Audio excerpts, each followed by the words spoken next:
Hello everyone, this is Jen and I make useful English Lit study videos on Shakespeare, poetry, fiction, literary devices and more to help you get top grades in the subject. So in today's video, we are going to be looking at another top grade sample essay walkthrough on the strange case of Dr. Jekyll and Mr. Hyde. So I'm going to be using a question from the AQA May 2020 past paper. Specifically, we're given an extract taken from chapter 10, which is Henry Jekyll's full statement of the case, the final chapter of the novella, and asked to answer the question that follows. So you'll see on the screen, it is this specific extract that begins with, "I knew myself at the first breath of this new life," etc., etc. So it's the extract in which Jekyll describes his experience of taking the potion for the very first time. So it's the potion that transforms him, right, from his original form of being Jekyll to Hyde. So starting with this extract, we're asked to explore how Stevenson presents ideas about good and evil in the novel. So specifically, we want to write about how the author presents ideas about good and evil in this extract and also in the novel as a whole. So very clearly, this is a theme-based question, right? So if you've seen my 2019 essay walkthrough video, which you can check out here, that is very much a characterization-based question, right? Because we were asked to look at Hyde's portrayal as an inhuman and disturbing character, right? But in this extract, in this question, it is theme-based, right? And one of the central themes, good and evil. And in fact, I have an entire separate video analyzing this theme, good and evil, which you can also check out here if you haven't already, or you can look at, refer to all the links to the other relevant videos in the description below. But regardless, let's just jump right into this sample essay specific to this extract. So, in this extract, towards the end of the novel, Jekyll recounts on the sensations and thoughts that ran through him after taking the transformative potion for the first time. So summarizing what's going on in this extract, just to kind of like steady the groundwork for this essay, and then going into the thesis and argument. So it marks the start of Jekyll's gradual metamorphosis into Hyde and the crossing over of his good to his evil self. So the student right away makes a clear link between the characterization, right, Jekyll to Hyde, and the theme, good to evil. However, in both this moment and elsewhere in the novel, Stevenson suggests that good and evil aren't so much distinct moral categories as they are coexisting human instincts, constantly engaged in a tug of war that pushes and pulls man towards and away from the impulse to hurt fellow human beings. So this is a really strong thesis statement because it both addresses the topic directly, but also offers a subtle interpretation, right? Not a direct one where a classic sort of understanding would be good versus evil, right? Kind of these being these moral contrasts, but not quite. So the student is saying there's more ambivalence to Stevenson's portrayal of this theme. So despite Jekyll's manicured, respectable public image as a decent Victorian gentleman, this cannot erase his natural inclination for evil, which is part of every man's essence, and something which requires conscious monitoring lest it erupts into the kind of destructive behaviour demonstrated by Hyde. So in the rest of this essay, I will illustrate how Stevenson presents the idea that each individual possesses good and evil desires, and that Hyde, as the concretized manifestation of evil, cannot exist without being in synergistic tension to Jekyll's good. So obviously, you know, beyond just using sophisticated language to communicate the ambiguity in the thematic portrayal, the student also offers an interesting hook, one that promises a nuanced analysis that goes beyond the obvious sort of black versus white, good versus evil standard reading. By the way, guys, I'd massively appreciate it if you could hit the thumbs up button below, subscribe to my channel, and switch on that bell notification if you find this video helpful so far. This would really help me carry on making these useful English Lit study videos so that you can get top grades in the subject and we can inspire more people to enjoy the study of literature. So first main body paragraph. When Jekyll confesses that his immediate reaction to feeling himself more wicked, tenfold more wicked after swallowing the potion was delight like wine and freshness, there's a sense of liberation which comes from giving into heady temptation after a long pent-up feeling of shame. His hesitancy is conveyed in the jolting, caesura-punctured syntax of I knew myself at the first breath of this new life to be more wicked, tenfold more wicked. So the student has already brought in some really advanced engagement of stylistic devices here, right? So actually not just stylistic, but syntactical. So the student makes a detailed observation of how this sentence is punctuated by quite a lot of pauses, right? Those commas, creating this sort of stuttering, jolting rhythm, right? But it finds release, the sentence finds release in the final simile of wine in the same sentence. And the student goes on to explain, right, how this jolting rhythm and the wine simile work together. So wine suggests intoxication and a waning in rational judgment, which Jekyll seems more than happy to shed after having had to maintain a front of social respectability and reject his darker, private desires for so long. So here the simile effect is explained really well and tied back to the characterization. As Jekyll begins to lose his moral consciousness, i.e. the strong sense of what is right versus what is wrong, his good and evil impulses conflate. And this conflation is symbolized by the day and night analogy in the second paragraph. So here, maybe you'll need to refer specifically to the extract, right? So I hope you have a copy here around here somewhere, either on screen or if you have a print copy right next to you. So pay attention, because there's a really interesting parallel between this day and night analogy and this good and evil kind of concept, right? So with, quote, the night being far gone into the morning, black as it was nearly ripe for the conception of the day, the conventional dichotomy of morning as being marked by light and night by dark is turned on its head, right? How would morning be black, right? Usually morning would be the start of lightness, because morning can be just as black if darkness does not give way. And just as these two phases are continuums and not contrasts in the diurnal cycle, right? So morning and night, not quite contrast in the 24-hour cycle, but actually just, different stages of the day. So good and evil exist, gradient-like, on the single spectrum of human nature. So this is a really creative and sophisticated high-level association of a technique, which is the analogy here, and thinking about how it symbolizes this key theme of good and evil, right? How it really illustrates this idea that good and evil aren't in contradistinction as polar opposites, but rather as these gradient-like degree on the same moral spectrum of human nature. Okay, so the student then goes on in the next paragraph to say, this idea of good and evil being moral gradations rather than absolute polarities, however, is challenged when Jekyll observes that evil had left on Hyde's body an imprint of deformity and decay.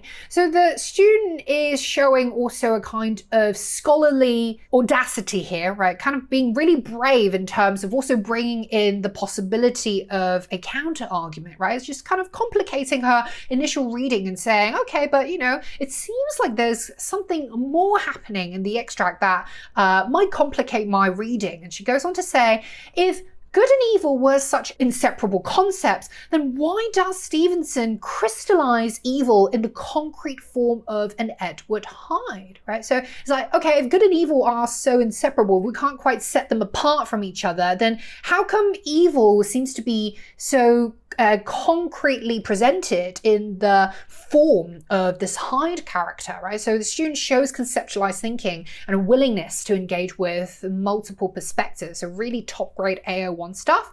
So the notion that an individual's inner character is revealed by their outward appearance is clearly reflected in the remark that good shone upon the countenance of one. So one here refers to Jekyll, right? Which is representative of good, while evil was written broadly and plainly on the face of the other, Hyde, right? implied.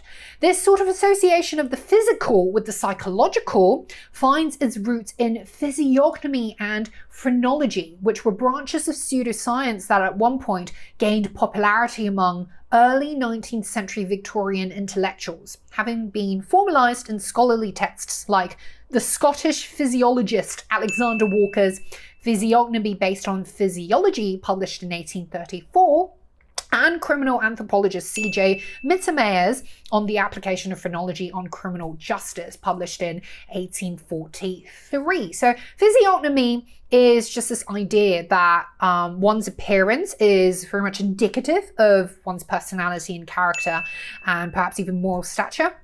And phrenology is really just a more specific branch of physiognomy, because it's this idea that the shape of one's skull is indicative of one's moral character and personality, right? So, I mean, back then, at one point, they gained cultural currency as these accepted, supposed scientific theories, but of course, over time, in retrospect, they became debunked and, were kind of refuted as these quack concepts, right? But anyway, so specifically the latter text, which is Mittermeier's text, posits that the shape of someone's skull could suggest one's propensity towards crime and transgression, phrenology, which explains in part perhaps the strong link between Hyde's deformed physique and his evil nature. Okay, so the student seems to be framing her interpretation with a strong contextual awareness of Victorian scientific theories, but then she goes on to actually challenge this, right, and say, however, Stevenson's bigger point here is perhaps that there is a misplaced focus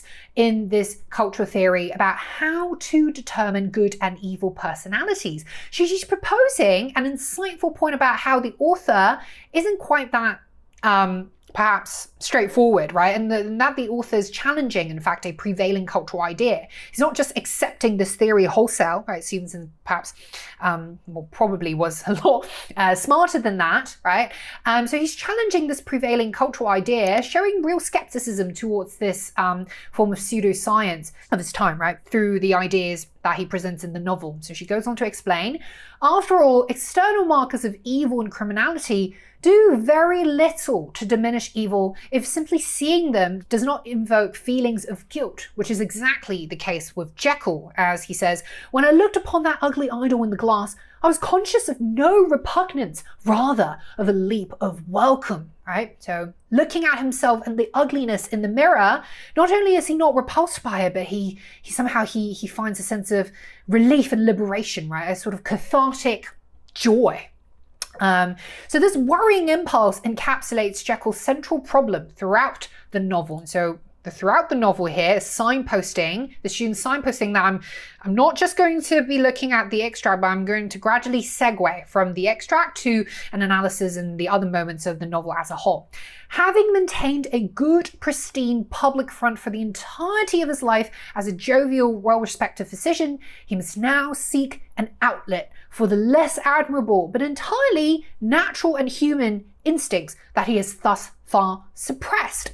Indeed, it is only when Jekyll acknowledges that his good and evil sides are express and single, right, good and evil, part of the same constitution of human essence and human nature, rather than the imperfect and divided countenance I have been hitherto accustomed to call mine, that he feels any sense of relief, as it allows him to feel more like a real human being, and closer to his true self. So the student demonstrates empathetic reading, which is always super important. Demonstrating the ability to empathize with characters is for any text an important skill, right? And so the student here is actually clearly illustrating her key thesis, right, in this essay, which is that good and evil are not these separate concepts, not these moral distinctions, but rather very much part and parcel of this complicated, coagulated sort of moral messiness, right? That is human nature, right? And that goes for what we would observe of human nature and probably of ourselves anyway, right? Moving on to the next paragraph, which is very much engaging with the novel as a whole. At the start of his statement of the case, Jekyll shares the acute sense of crisis he feels over having throughout his life advanced infallibly in one direction and in one direction only, but saw that of the two nature that contended in the field of my consciousness, even if I could rightly be said to be either, it was only because I was radically both. So the devastating paradox at the heart of Jekyll's epiphany then is that to be truly good, he must also accept that he is truly evil. Right? Because man is not truly one, but truly two. So quite a lot of quotations here, but only because these quotations are all so relevant to this idea of good and evil being these set of coexisting paradox, right? i.e. he's both good and bad, right? And it is in acknowledging this balance in man's nature that one can readily keep himself on the side of moral civility. So this actually is the student gleaning a key insight from the quotations summarized, right, as being relevant to the question topic, which is, well, okay, so there's this constant balance, warring tension between the good and evil. And so how one acknowledges that there is this sort of balance is how one is able to actually stay good most of the time. So this idea that in order to stay on the good side most of the time, we've got to first accept that we are both good and bad, right? There's two sides to us. And Jekyll's problem throughout the novel, of course, is that he is for too long denied that he is in any way bad or evil, right? That he would ever harbor any dark desires, right? And so he's kind of completely suppressed that, and as a result, it's like a ticking time bomb that eventually explodes in the form of the diabolical Hyde. Yeah. Otherwise, the inevitable consequence would be the sort of unrestrained, inexplicable evil that must seek eventual purging, as Hyde demonstrates throughout the plot, or rather as per the creation of Hyde, right? Including Hyde's senseless trampling calmly over the child's body and left her screaming on the ground, this example from chapter 1, and a spontaneous murder of the old Danvers Carew with ape-like fury, trampling his victim underfoot and hailing down a storm of blows, under which the bones were audibly shattered. This example from chapter 5. It's a violent moment. So trampling, this student, kind of latches on this key action that through which Hyde exacts, his violence. So trampling is a motif in the novel, as well as Hyde's signature act, right? So there's actually attention to textual detail as well. This act of sheer brute force, sans weapons or strategy, sans meaning without, suggests a regression to a primal animalistic state, which is a fundamental essence within each individual that will wreak havoc if suppressed for too long. And note that the student doesn't say the sort of primal animalistic state is indicative of evil, but rather just something that is very fundamental and essential to human nature, right? After all, we are descendants of apes, right? And hence the ape-like fury. So it's just kind of a regression to a more kind of baser form of ourselves, right? Whereby we are unrestrained in terms of the sort of violent tensions within us, right? So the second we feel the sense of rage or desire to hurt or to attack another, one acts on it, right? Whereas a more civilized, conditioned human being would refrain from doing that because he or she is able to exercise self-control, right? Which is the mark of a civilized, decent person. So finally, as such, by presenting Jekyll and Hyde as these moral doppelgangers that are inextricably bound to each other, Stevenson creates in his characters a vortex of good and evil currents that, far from being separate absolute binaries, are constantly working in flux to agonize the individual psyche. So notice that the student, in her crisp but to the point conclusion, she uses quite a few words that reinforce this thesis, reinforce this argument, right? That good and evil exist as a spectrum, right? And that at no point are they black versus white, absolute distinctions, right? Or opposites, right? So words like vortex, inextricably bound, currents, right? These wavelengths just kind of like constantly just sort of swimming towards each other, and in flux, right? So everything is part and parcel of the same organism that is human nature. Yeah. So There you go. I hope this was helpful in terms of demonstrating for you what a top grade essay on good and evil in the novel would look like. As always, if you found this in any way helpful, insightful, or rewarding for your studies in any way, please do hit the thumbs up button below and subscribe to my channel so that you encourage me to make more of these top grade essay sample walkthroughs and useful lit study videos for you guys down the line.